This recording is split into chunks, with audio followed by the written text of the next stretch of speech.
It's like a version of gaslighting. It's somebody saying, hey, I'm worried about this. And then you turn around and just be like, you don't have to worry about it. It's or fine. like, there's no reason to worry about it. It'll be okay.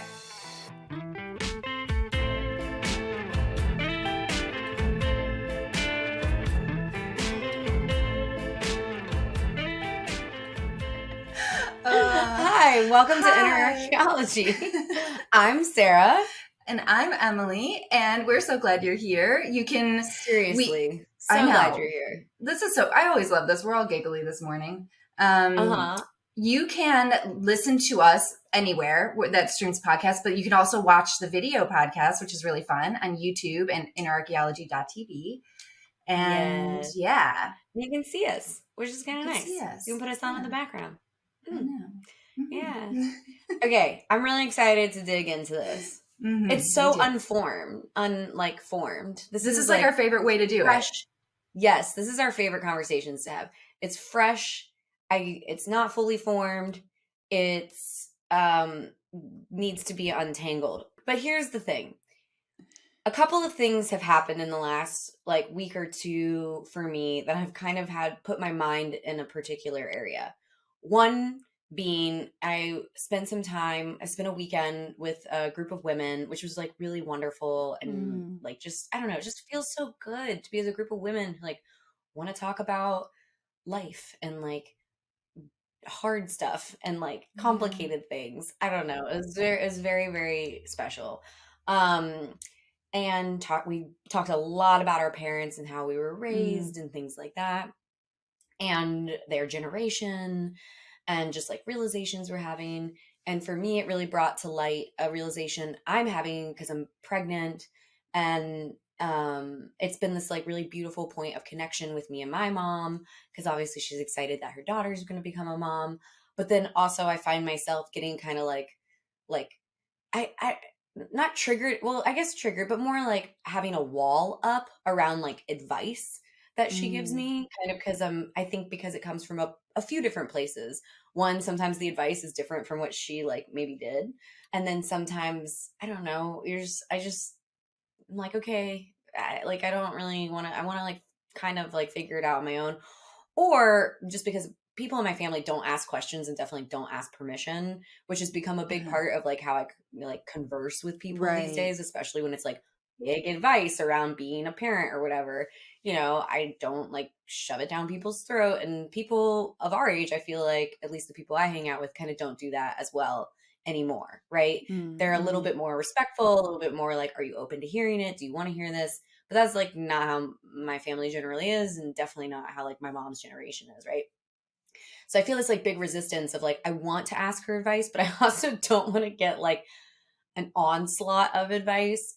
And then I saw this little TikTok, which was this girl talking about how the difference between our generation parenting and then our parents' generation and their parenting, and how they're often giving us a hard time. You see it even in the media. They're oh, Gen Z is so soft, Right.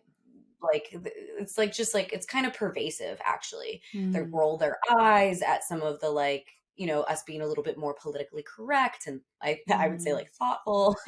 Not that my parents actually do this. I feel they're a little bit more progressive than most on that front, but just in general, this TikTok was kind of making the point that how it must be hard for parents to see a new generation parenting in a different way, because not only does it potentially reflect on their parenting and make them feel uncomfortable about that, and kind of maybe even imply or indicate that they did something wrong or that it wasn't okay, but it also reflects on how they were parented, which was another layer deeper than I had ever taken this thought process before. Because I had gotten to that part, right? There's going to be some conflicts because I'm going to do things differently, worrying about my parents thinking that was a reflection of or a criticism of their parenting. But one layer deeper is also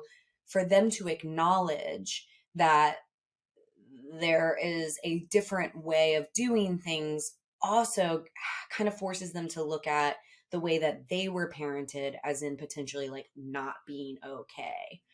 And I feel like it's pretty common that in that generation, like, you know, we joke, it's, they don't go to therapy. I mean, I'm making generalities, right? But Right. they don't go to therapy. They're much more like tough and like get it together, suck it up.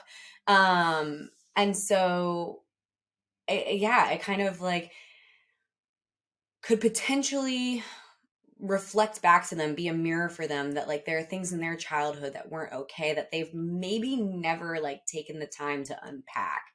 And I Mm-hmm. know that that's true probably for my parents. Mm-hmm. But they see it as whining or complaining. And Mm-hmm. for Being me, I overly see it as like sensitive. Yeah. reflection. Yeah, a chance for reflection and conversation and personal development and growth, right? Mm-hmm. But they're like, if it isn't the way I did it or the way my parents did it, then it's a criticism and it's whining or complaining about your childhood. And Wow. it's just like, Yeah. I don't know. So this is like what's kind of been like rolling around in my brain, and I would just Yeah. love to talk about it more because there's There's so so much much there. there. And we've talked about how like this window that you're in is I think the biggest transformation in the mother-daughter relationship specifically, like when the daughter becomes a mother, it's this like massive shift that happens, right? Hmm. And Hmm. because then all of a sudden really the thing that separated you was that mom is a mom and you're a daughter. And then now it's all of a Mm-hmm. sudden the It's like a daughter is dynamic. also a mom. And it's Hmm. complete dynamic shift, and there is some like power struggle that happens, I think, inherently. And Hmm. it's because like the relationship is shifting, and I went through this with my own mom in my own way, and it like came out in very specific ways. It makes so much sense that if you've spent a lifetime justifying your own, like what you experienced as like trauma or abuse as a child, and you spent a lifetime of like trying to make that okay, and then Hmm. you try to do better for your children, right? Hmm. Do a better job than you know that your parents did for you, and then that child grows up and has a child and parents differently than the parenting that you did that was like light years better than you were parented, Yes, right?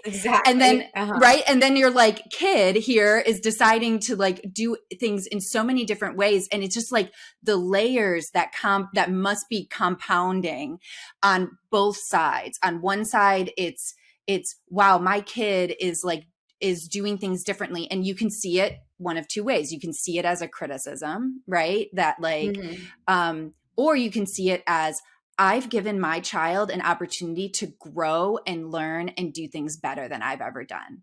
And it's like Hmm. there's this like expansive way of like thinking that I think my mom got to eventually. Like she got to this like, okay, I trust you. Like I trust you to do Hmm. this, you know? And she just like Hmm. kind of like surrendered to that in some way, and it was like really beautiful, and then we were able to like reconnect, and that's when our relationship was the best it ever was, you know? And Hmm.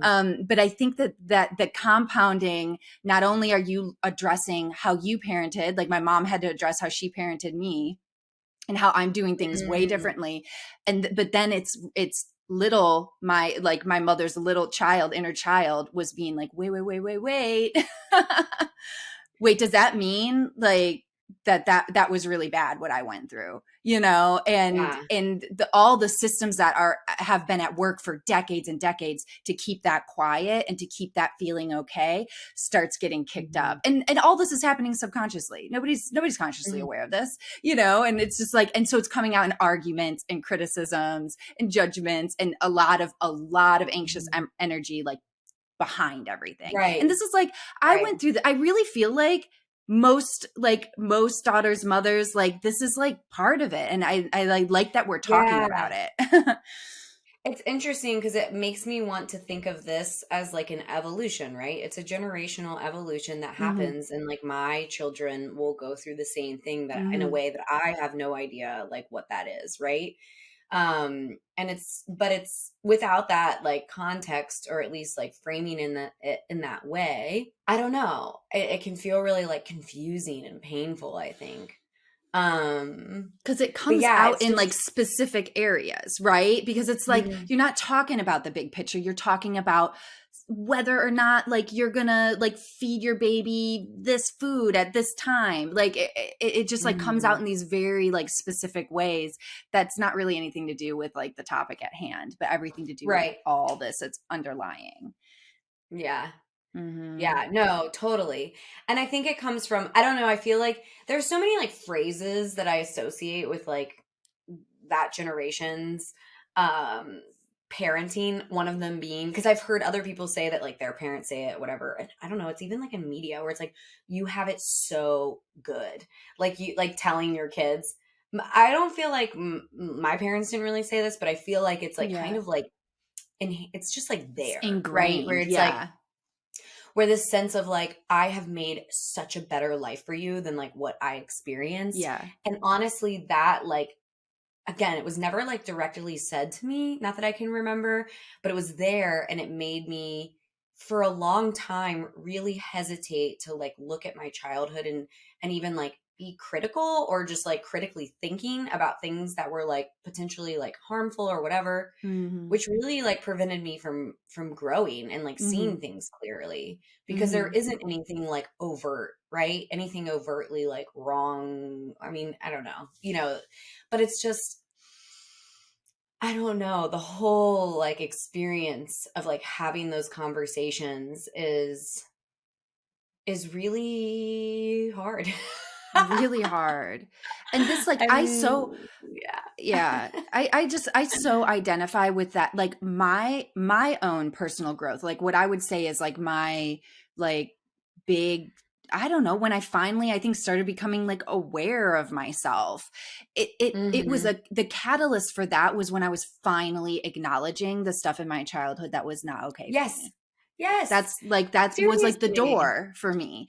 And it was really hard. It was really scary and I felt really guilty and shameful Yes. because I Yes. love my parents and I thought I had a perfect childhood and I thought all these things, Mhm. but that like And I they did was a good job. Like they did a great yeah, job. Like that's the thing is yes. like I don't know. It's so hard for us. Sorry, I feel like No, I go kind for of it. like derailed your thought, but it's like it's so hard for us to like hear that something was okay and not make it like a criticism of us. But it's like it's not. You can say something was wrong or wasn't great for you in your childhood, and it can not be like necessarily like a criticism of your parents per se, but like of what happened, knowing they did the best that they could with the tools that they had.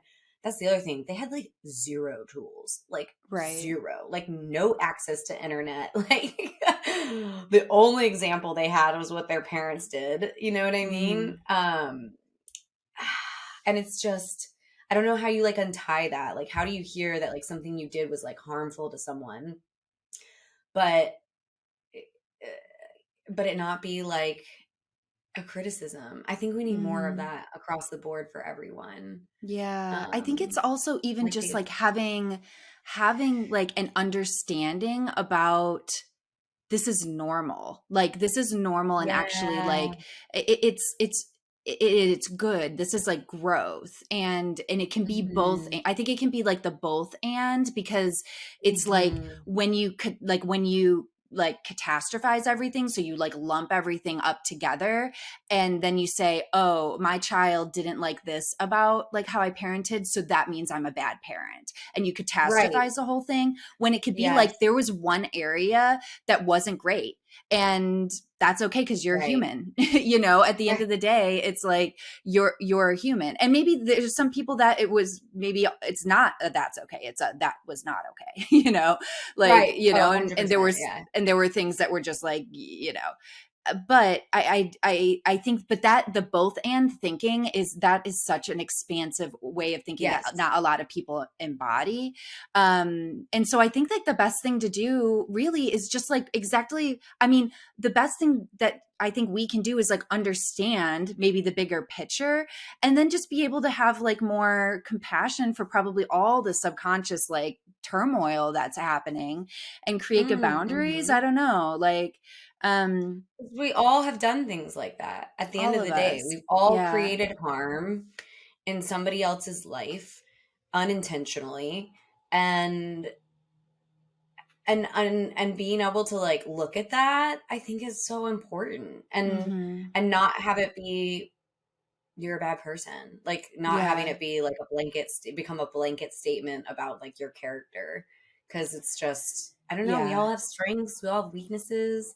And like that's the Mm-hmm. other thing is I think that I don't know, whenever I talk about this, I think that another thing that comes up, I think for that generation is they think that I'm or I've heard it like not only like I've not only experienced it, but I've heard other people say it themselves.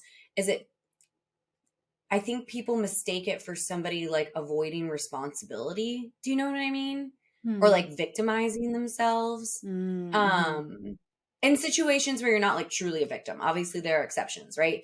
But like in situations where you're just like having a conversation about like something in your childhood that wasn't great for you and like caused a lot of harm and like is playing out in your adulthood in a weird way, and you're working Yeah. on it, there can be a tendency, I think, from the older generation to be like you're avoiding responsibility of your own actions and you're blaming it Mm. on me, and and and you're complaining about like I don't know, do you know what I mean? It's just like, I think that, and I do you don't think that that's know, rooted back in the you have it so good you don't have anything to complain about kind of thing? Like, and stop being such a baby, maybe. you I think know? because I'm speaking of too many like generalities, it's like probably not all one thing, right? But Mm-hmm. I don't know. I just think these conversations are so important to be having. And Yeah. um I'm glad that like our generation as a whole is like having more of them. I feel like Gen Z's even like another layer deeper. Mm-hmm. Or just like more accepting of like being like woo, like talking about their feelings and traumas and stuff. And I don't know, and I can't even imagine what my kids will say. And I hope that I have the awareness and Yeah. To be able to heal it. humility really to be like to be able to hear it. So it's funny that we're like, it's actually really funny that we're talking about it. And it's like, as you were talking, I'm remembering how this is like, I think I'm experiencing my first like real taste of this from my own daughters. Um, Mm. and it's painful. It is Mhm. painful as the mother. And I, I have bought my eldest daughter this book, and it's called Divorce is Not the End of the World.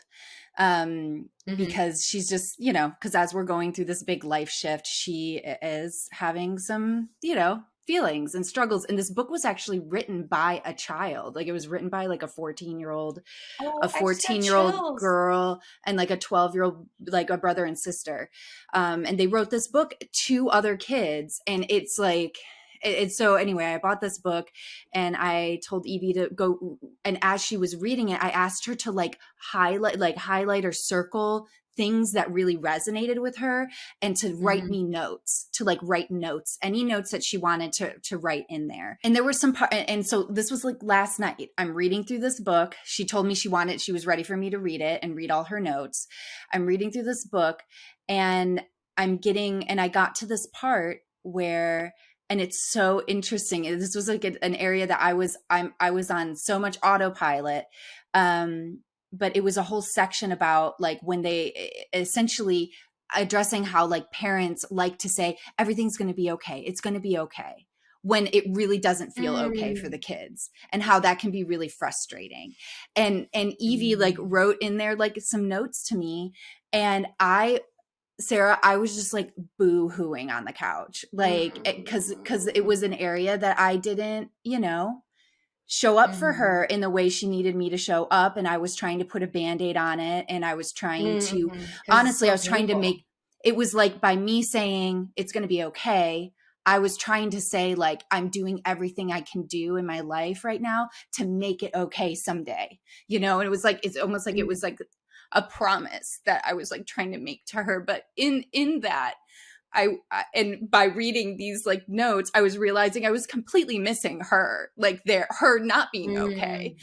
And by me so desperately like wanting to have us all okay someday, I was not seeing my daughter who was not okay, and like right in that moment. And she was like writing notes where she's like, you don't do this all the time, or whatever. But it was like, and she was Yeah. like trying to encourage me, and but reading that, I was just like, it was that the first, I think it was like the first real big, like, recognizing that there are just things that I do that's not the best for them. And it's really hard. Like, it was really hard because there's all the trains of thoughts. There's all the, oh my God, do you know, like on one side, there's like, do you know how much like I'm carrying and how much I'm doing? Like, there's no way she could know that, you know? And then, but then on the other hand, there's the me that's like, I will do anything. Like, I will do anything for you. Like, and if I can learn, like, if you can tell me that, Mom, doesn't work for me, I can hear that. Like, I could get over myself and I can hear that, but like, it's painful. And I guess and in all of this, I'm like, I feel like I'm having so much compassion for my mother and all the mothers out there, and realizing like there's so much at play that's just trying to protect our sense of like being okay with ourselves, and in us like doing as best as we possibly can. And there's something I think that's inherently like heartbreaking about having like your best ultimately not be like enough in some ways, like that your best still like had cracks in it, and still your baby was still hurt, you know? Man, this is like really but the kicking thing stuff is, up. this is, of course, and the thing is like what I hear in that is that she needs a little bit more like validating of like her experience, and it makes sense that this is, which is something that you're like really good at. Like, so it's like, to me, this isn't like a catastrophic thing. It's like, it was actually a really beautiful opportunity for her to give you a glimpse of like, hey, in this area, and also it makes so much sense because you're experiencing so much pain, you're carrying so much, you're doing so much, you're showing up in a way, like in huge ways across the board, like for them, for yourself, like it's massive. So it makes sense that there's an area that, like, quite frankly, you're very good at, that like maybe there was a crack in it and she got a chance to like show you. And how gorgeous is it that she got to show you right now in the moment? It didn't have to be something that she like shared with you when she's like 18 and in therapy and like, Mom. So you have this gorgeous opportunity to like be like, okay, I see it. It's painful. And all I think it sounds like she really needs is some validating of like how hard it is for her, and just letting her not be okay. Like, sucks. Exactly. And showing her that doesn't scare, like, her not being okay maybe like doesn't scare you, you know? And like, it's yes, it's not okay, but we're gonna get to a place where I hope that it feels like it is, right? Like, exactly. and you know how to do that. It's like your jam. I know, it's my jam. And I think it just, and honestly, like, that's why I bought her this book, because I was just intuiting that there were things that I think she'll feel like she can point out to me if she's seeing it in a book. Like, if she's seeing like, it's okay to feel this way. It's okay to like, you know, all this stuff. And if all she has to do is like circle it and have me read it. So it like, it was, I was like feeling this thing existing, and I was trying to create that bridge so that it wasn't something that came out way down. And so it's like, I feel like it's been this like tremendous gift. And I'm like also like emoting with like how, because because I am getting to do it in the moment, and that feels really great because I can shift and adjust right now. But like the things that will inevitably come out when my girls are like 25 and in therapy, that's going to be so many other layers of like like deep heartache, because it wasn't like I had an opportunity to change or fix it in the moment. So and that is like another reason why, like, to me, conscious parenting is like, it's the thing. Right. Like, but it's the thing is so also important at the end of the day, you can't protect your children from all pain. Like, well, and I'm not part of supposed to. life. Yeah. And Right. I'm not supposed to. Just even from looking at my own life, the pain that I went through and how I've been able to transform that into truly like, I think like loving and supporting other people. Like I just am, I'm grateful for all the things I went through so that I could be here to show up in the way I do today, you know? No, for But sure. yeah. It's and then like maybe even like imparting that, like your pain is in some ways like a gift. Like it's like part of what makes you who you are. It's part of like what Being human. has you Like, yeah. yeah, being human, Mm. the whole human experience. I always think of that prophet poem where he's like, sorrow is like what carves the vessel deeper to contain, to Mm. be able to contain more joy. Yeah. And without that like depth, like, Mm-hmm. it can feel, I don't know, just like not as rich. But Yeah. I think ultimately, like the thing is, and this is so like you're always telling me this. It's like at the end of the day, like most people just want to be like seen and like loved and understood, Mm-hmm. and what you're telling me about like what's going on right now with Evie and is really reminds me of like so many of the lessons from that child psychologist, Dr. Becky Goodall. Is that her last name? I don't know. I feel like I'm not sure. Dr. Good Becky, something. maybe. Mm, maybe. You know who I'm talking about though, I do. right? Yes, yes. Yeah. Um anyway, so often the like little clips that I hear that I like, I'm like, oof, that's so good. And I like send off to Mm-hmm. Ben. Yeah. Are instances in which she's explaining, I don't know, like the one I recently sent to Ben was like her daughter came home from school and was like sad that she isn't as good at reading as the rest of her class. And she was just like, you know, most of us would probably want to launch into, oh no, you're doing just great. Oh, it's just fine. It'll be okay. You're going to get better. It's not going to even be a Mm-hmm. big deal one day. And she was like, but like encouraging the people watching to just say, like, it makes a lot of sense that you're feeling like upset that you're not where you want to be with reading. And like, that's okay. And then like, that's Yeah. it. Like, not trying to Yeah. fix it, full stop, just being present with them and their emotions and letting them realize that like it's okay to not be okay. And I Mm-hmm. was just like, oh, that's so Wow. hard. Because I you want to fix know. it. You want to Right. fix it for your kid. You want them to not Mm-hmm. feel pain and things like that. And I don't know. I just like it's been on that in particular has been on my Mm-hmm. mind a lot lately too, because I just think that's how we all ultimately are. I mean, even Mm-hmm. I shared that with Ben, and then immediately after I was like, oh, that's why when I share with you my concerns about like birth and baby and you tell me it's going to be okay, like doesn't help, because then I just feel like you Because don't that's not see the me. need. Yeah. Yeah. That's not the need. The need isn't for Mm-hmm. me to be reassured. It's for you to It's try and have recognizing. understanding. Yeah. Yeah. Mm-hmm. Anyway. That's so powerful because it is. It's like what is the need?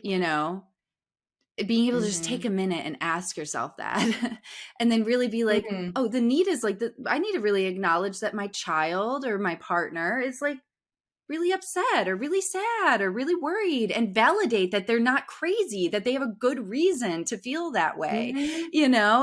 and but I think, do you think it's like we're afraid that if we validate the feeling, we're like somehow I um actually asked Ben that. I yeah, honestly think I really think at this point, at least for us, for me, I don't know about you, but for me, I think it's like kind of autopilot. It's what's yeah, been modeled to for us like for so contradict the long thing. to just, Yeah. yeah, to just be like, but yeah, I think in some instances, it's probably a fear of like, if I validate, then it will make it bigger. Or But even more like often than not, yeah, it yeah. doesn't. It makes it less big for me if I can just say that I'm like So sad in true. this area, and you can say that like that makes sense, but like Mhm. genuinely, not just like that. Cuz really when you think That's it. about it, it's That's like all I needed. it's like a version of gaslighting. It's somebody saying, "Hey, I'm worried about this." And then Yes, you turn around and just be like, "You don't have to worry about it." Or like there's no it's fine. reason to worry about. It's It'll be like okay. gas. That's all Just that fine. is, really, Hmm. and the thing is even if like as a parent you have the wisdom to and the faith in your child that it will be okay someday, and they will work through that, even if you can like kind of see that and see the path through, it's completely bypassing the moment, which the moment right Yes. now is there's a person in front of you who has a feeling and is literally saying, can you witness me in this feeling and love me? Like that's Yeah. all we That's want, it. is to just be seen and loved, Yes. you know? Yeah. And 100%. It's just like all the need is always so much. It's also like it's honestly like easier. It's so much, I think, Right. like Then when you can fixing be things. conscious. Yeah. Yeah, to just remember that the need is usually just like to be like, that makes sense, and I fucking love you so Yeah. much. And like, what would feel good right now? Like, those are like Yeah. the steps. Yeah. It's like, that's it. Isn't it You don't have to wild? fix And it's it. like, and it is like a Yeah. practice. You have to like, because it is so deeply wired in us to like gaslight, diminish, like explain, like reason away the feelings rather than just sitting with them. And that's just a byproduct of like being, I think, generations of like not really being able to afford to feel feelings, right? Like, Yes. it was not Yes. safe to feel the Mhm. feelings. And this is the Mhm. other gift. And I know we've touched on this, but like all these younger generations that are so quote unquote sensitive and talking about their feelings all the time, it's because they get to. It's literally a gift that Yeah. has been And given people are like, through. it's because they're privileged. And it's like, yeah, it is. Yeah. It is a privilege. It is an Yeah. absolute privilege. But like, Hmm. that doesn't make it a bad thing. That's Hmm. like going to be a next step in our evolution It's like the and our top tier of the ability to like, hierarchy of needs. Like it literally is at the top. When we have achieved such a state of abundance, we get to think about our feelings and philosophy and why are we here and like art. mhm, Like it's mhm. literally like how it works. I you know. And it's a know, gorgeous thing. It's like, it's an it's honor, beautiful. right? It's And this is also an probably honor. I think this is going back to this like TikTok you watched. This is so an area of it's the very quick subconscious like loop of I was not allowed to talk about my feelings. There Mhm, wasn't room for that, and so mhm, you're not allowed to. And this kind of mhm. goes into another thought that maybe might be a good second like podcast topic, honestly, because it's the idea of there's like kind of two schools of thoughts. There's I went through this struggle or this pain, so you have to go through it too in order to prove yourself versus I went through this, so you don't have to do this. Mm, mhm, mhm. That might be fun to No, unpack. for It kind of real. goes hand in That could hand be with, good. yeah. Anyway. No, it's I think that's also that's a really interesting one because there's I already have so many thoughts, but I think we Uh-huh. should stop there. We're gonna have a second episode on our That could be a hands. second episode. Oh, that I it was so good to hear. I don't know. Thank you for sharing that because I I know know that that was was a like it's vulnerable still a bubble. little right, Very and it's still raw. like ongoing. It's still Yeah. ongoing, which makes it Mhm. like a little extra tender. But Mhm. I just know so many people are going to resonate with that. Yeah. And that's all what we're trying to figure out right now, I think. Yeah, and And it I'm was grateful very we live in the much time that we live in. We have so much more even vocabulary for these things. I know, and Just like support and actual access words to to talk yeah. about. Yeah. Yeah, and it felt Just so the good. like I mean, it felt availability of words. it felt good to like share about it and also cuz it was like I had to hold space for my feelings, Like I need to let Mhm. myself feel all those feelings and then come back to like how can I meet my child's needs, But it's not by shoving away like my feels, That's for sure, but No. um And yeah. also, it doesn't mean that you always fail in that area. It just means there was No, like and a I little, maybe like a little lapse of like mhm. awareness. And like, that's because you're freaking human and you have a gorgeous opportunity to like address it. Like, Yeah, it's totally. amazing, honestly. Mhm. Yeah. So, anyway, Yeah. I love you. I love you. Till next time, my And friends. yeah, thank you everybody Just for gonna like tuning in.